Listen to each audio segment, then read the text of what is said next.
Hello, guys. Let me put up my little anybody who knows me knows that I like buttons. I do like buttons. So let me go ahead and find my button again. I just had it a second ago. So if you don't know me, I am Debbie with Debbie J's Crafting Court. Where did the thing go? I think my people stole it from me again. Okay. There we go. Welcome. Anywho, like I said, I am Debbie with Debbie J's Crafting Corner, and I am so happy to be here for the Card Maker Success Summit. Brandy does an absolutely wonderful job, and I've been fortunate enough that this is my third time getting to present to you guys. First person I see a comment from Linda says, "Love being able to watch the presentation and then joining in on the live Q&A." Yeah, I love doing these too. This is so much fun. As a matter of fact, I do go live on my channel every week, every Tuesday. So yeah, I never know what I'm going to do. And something usually goes wrong, but we have fun. And that's the point, right? So do we have any questions having to do with this lovely card? Catherine says, Debbie's card is too stinking cute. Sadly, I don't have that die set, but I'm going to try to recreate it from scratch. Well, here's something I didn't realize until actually probably this last week when I started looking at what my card was, because I made this a couple of months ago. I'm doing a class. First off, you guys, if you got the All Access Pass, you already know about I think it was for the All Access Pass, where you can get in on next month's card class, which is going to be a shaker card. Well, this month's card class is Halloween theme, and I decided to go with some of the dancing cards, which basically creates the same type of mechanism, but we're going to be doing Halloween theme. And I had done them last year, and Spellbinders has some new stuff coming out. So you've got any of those swinger kind of dies, you can definitely do that. I've also seen over the last couple of days, a couple of people have already posted in the Facebook group where they don't have the dies. So they created basically the same thing with their crickets. You got to go and check that out. It's real easy to do. And I did a class last year where I showed that you can actually do the same kind of thing with a hole punch. And I just used a stamped image to create it on my own. It is a little bit more advanced because you have to figure out all the behind the scenes mechanisms and stuff, but it's too fun. I love the little swinging or dancing cards. I've got several of them. Thank you, Jay. Jay says the die is cute. It's a Spellbinders die, isn't it? Absolutely. This is one of the dies from last year's Christmas collections. Yeah. This time, though, I went with pink. I did the whole Halloween pink, probably because I used some pattern paper that I had in my stash that is pink with snowflakes, so I went with that. And I'm going to look in the chat, too, to see what all we've got going on there. I did see a few names that I recognize in there, so I do want to say welcome to everybody. I saw Linda Tomlin is in there. Welcome, honey. Welcome on in. And Catherine has been chatting with me quite a bit, so welcome. Debbie J, are your foam rounds not sticky on the side? What brand do you use? I think the ones that I've got are probably from like Michael's, but I would say anything that you got should work. If it's too sticky on the side, use an anti-static powder tool. It takes care of the extra sticky with no problem. But that is a very, very good question. Can you not go to the shaker class if you didn't buy the All Access Pass? You can absolutely go to the shaker class. It is one that I have on my site for sale. It's $15 if you want the lifetime access. It's an extra $5. So for $20, you can have lifetime access to any of my classes.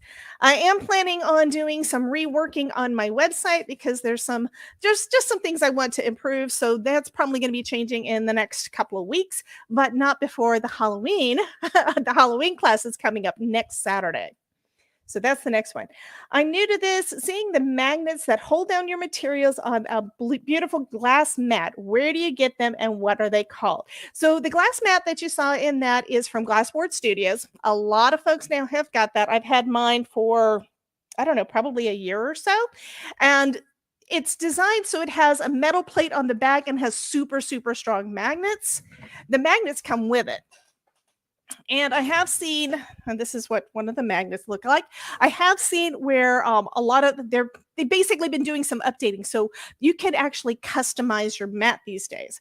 Mine is just one of the ones that I got a while back, and I probably should have gotten it a little bit bigger. But yeah, it is really fun to be able to use that and not have to worry about your stencils and things moving around on your desk, right? I do want to say hi to Bethany because Bethany, I see, has popped in there. That's BB Productions, one of my buddies. What is your I've been talking about this lately. What is your favorite occasion to make cards for? Well, I've actually got two. My number one favorite, though, is I have to say is Halloween. Um, Halloween is a time when, especially if you're new, so any of you guys that are new and want to try a technique that you saw but are a little nervous about it, this is the perfect time to try it out because you know what? Even if you mess up, it looks like it was supposed to be that way. I have tried out so many techniques that I don't use any other time of year. I do them at Halloween before I do them any other time because that way you can play, see what works for you, see what doesn't, and it's going to look great on your card regardless. So I'm already starting with my Halloween crafting, so there's going to be a lot more videos up in the next, I'd say in the next few weeks over on my channel, working on my Halloween series. Right now I've got 3 videos up for Halloween. But second to that is, of course, Christmas. Mindy, is there a die that is just the swinging device? I don't have the dies here, but I do have another die here that's going to show you kind of what it looks like, so you'll know what to look for. You actually just need a hole punch. So this one is, I'm going to switch my camera real quick. I'll leave my keyboard up.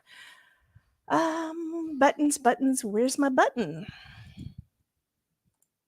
This is what I get for having too many screens up again. Okay, so this one is the Dancing Grim Etch die from Spellbinders. And the mechanism for your swinger is this piece right here at the top of the body. So let's say, for instance, what I have done before is I stamped out a woman in a dress. And then I fussy cut part of it out and did basically 2 stampings of it. One of them, I made it so that her head would go over it. And the other one, I cut that kind of a circle. So this is where you would just basically use a hole punch that's going to be bigger than whatever your circle piece is going to be, if that kind of makes sense. I hope that helps because I thought that was just so cool, which is the reason that I did that. Delina says, I just finished my 100th Christmas card this year, started them in July. 53 of them are each unique. The rest are repeats. Fabulous. That is a great start.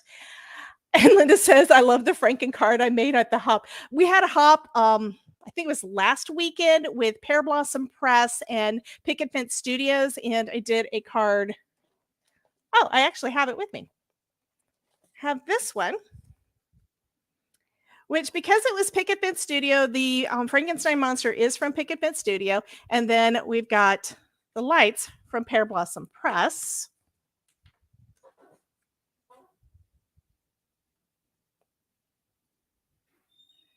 So absolutely love these. I've been playing with light up cards a lot more recently. Plan on doing a lot more. I've got some ideas for these guys too.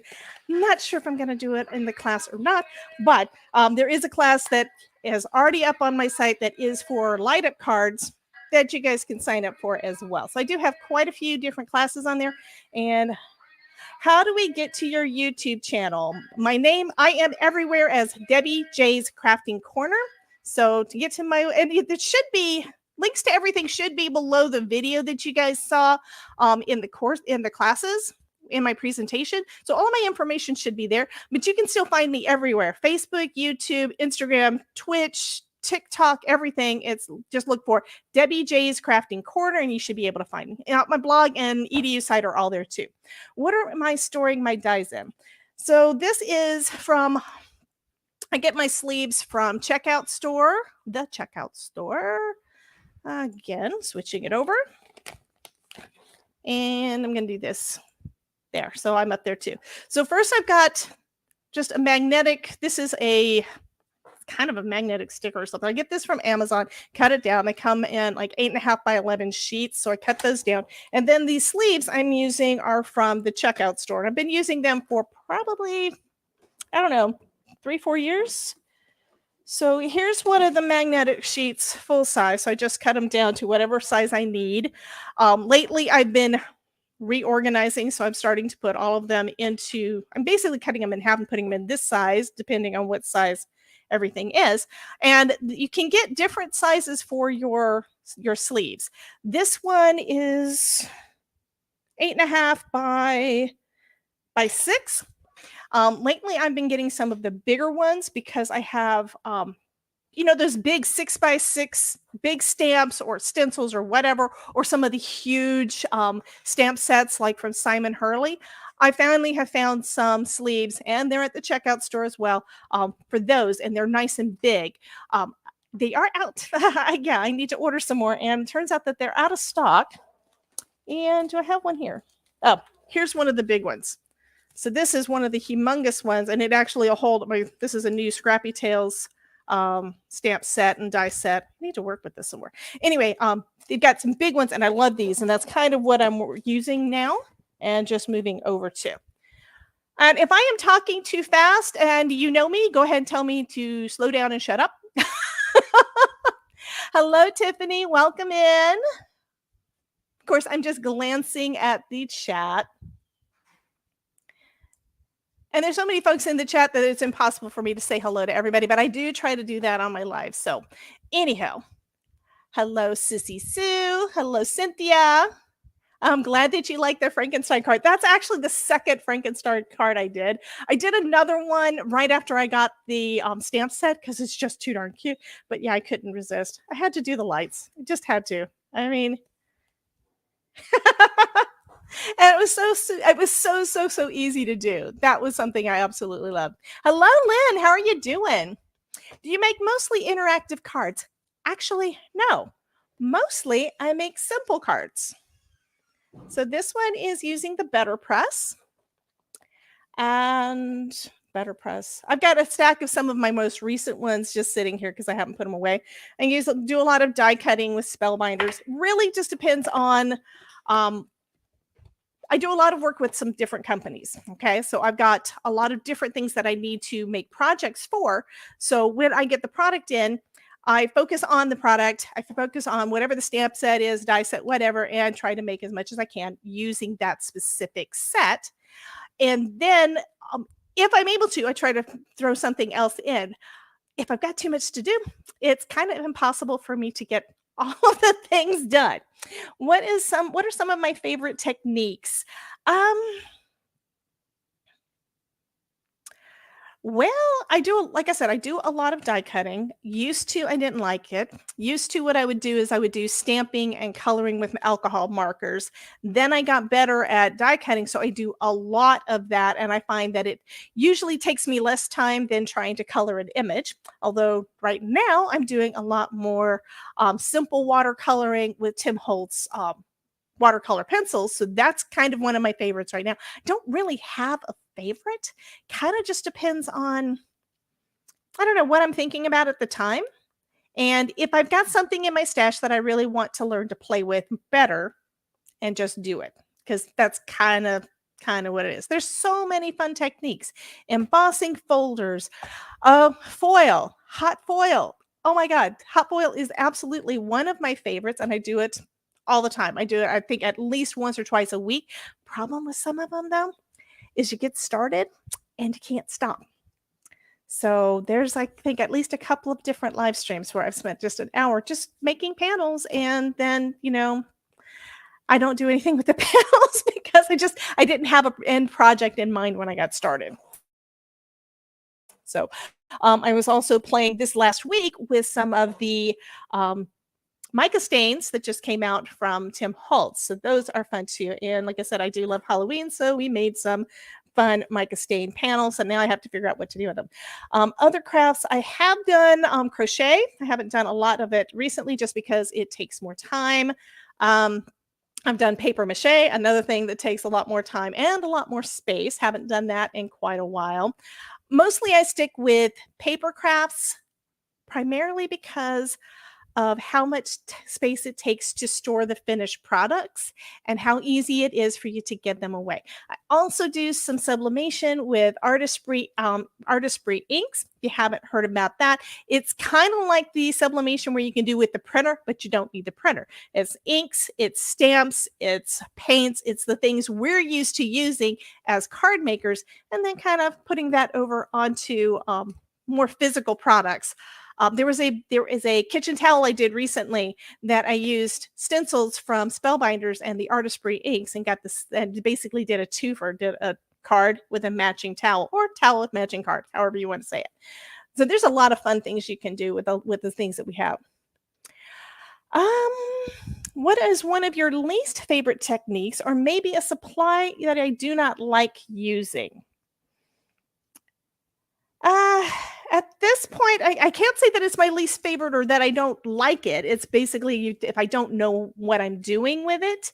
I like it, but I don't do it much because I haven't quite figured it out, and I haven't made the time to do that. I love my gel press, and I have only used it a few times, but I need to do more. And I think, Tiffany, you've got some gorgeous things with your gel press, but I just haven't gotten it down.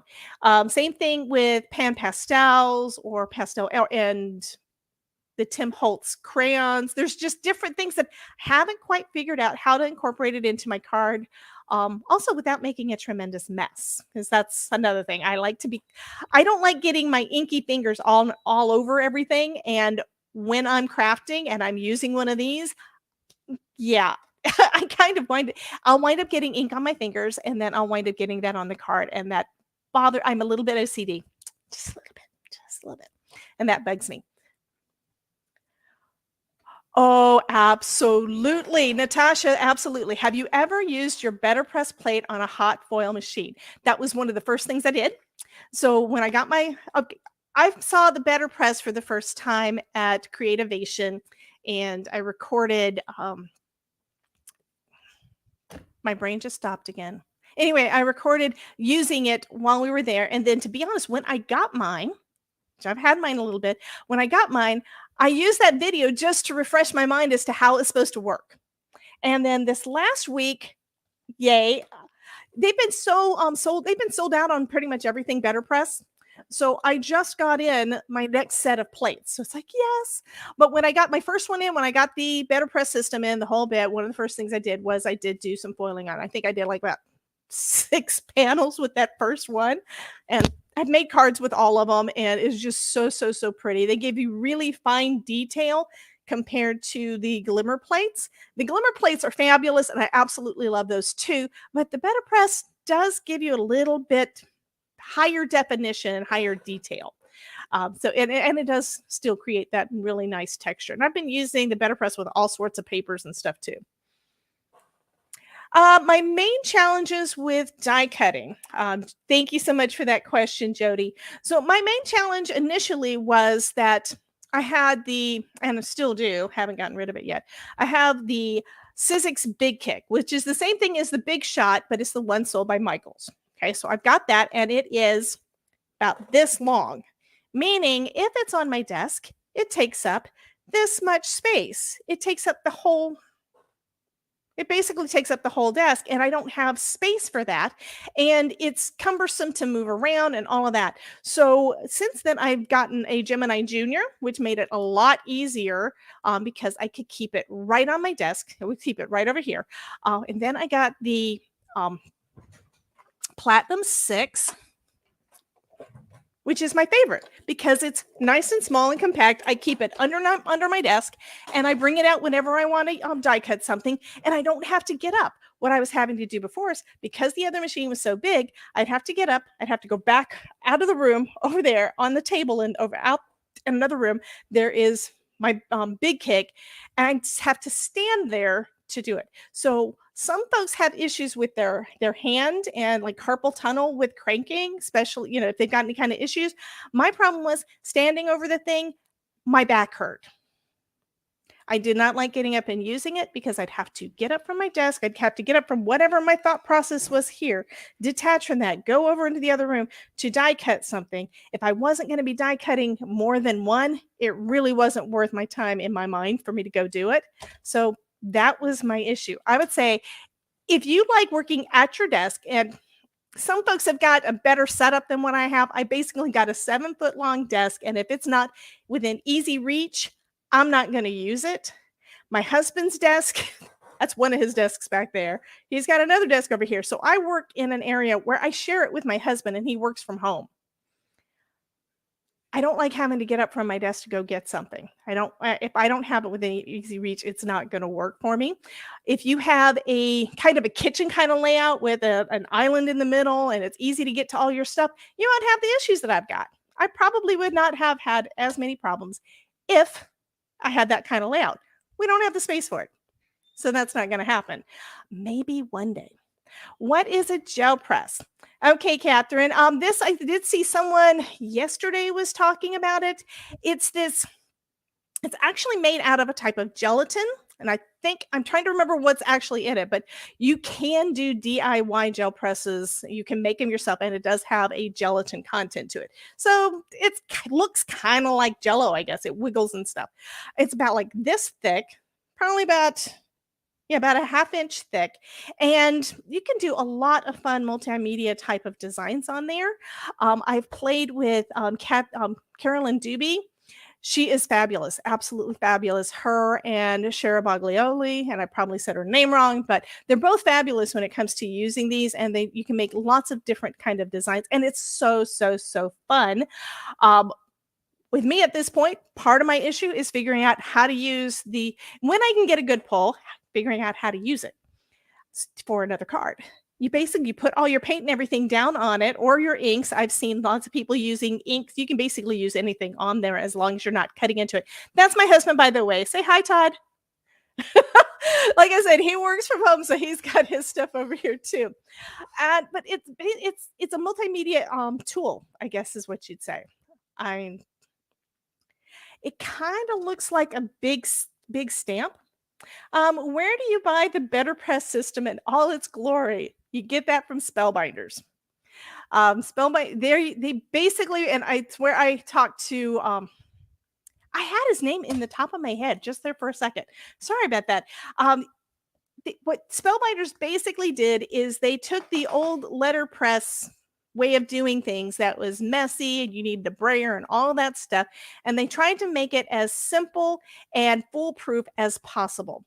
And I have to say, I don't know that you can actually mess up with making anything using a Better Press.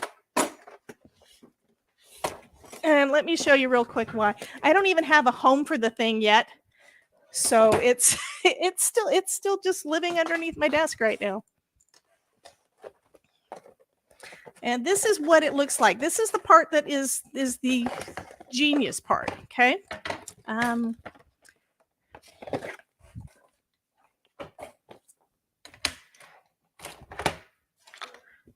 So first off, this is magnetic. And the plates that you use for it look like, do I still have any over here?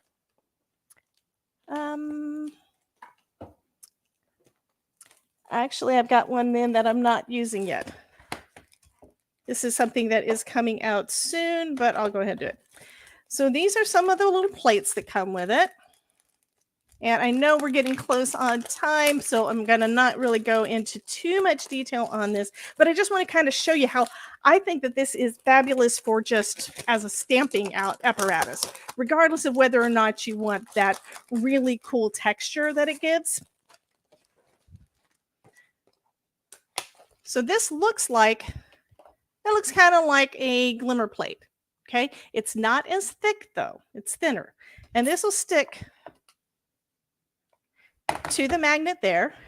You put your cardstock on here and tape it down, and then it kind of just hovers. So your paper is not going to be actually touching that little metal stamp. So after you ink up the stamp, you run this through your die cutting machine with the paper on the underside, taped in place, and it presses it down in perfect position. Because you've got your card taped on there, it stays in place. It doesn't move. And because this plate here that you've got your ink on stays in place because of the magnet, it goes in perfect position. I made the cards that I made on the video that just went up today, yesterday, something like that. I was able to do duplicates because it doesn't move. Okay, so it looks like we are done, but be sure to come over to my channel on Tuesday night. I will be doing a live stream over there and would love for you guys to come and hang out. I do know that there is another presentation, another Q&A coming up in like 5 minutes. So be sure to check back on this channel and hang out with them.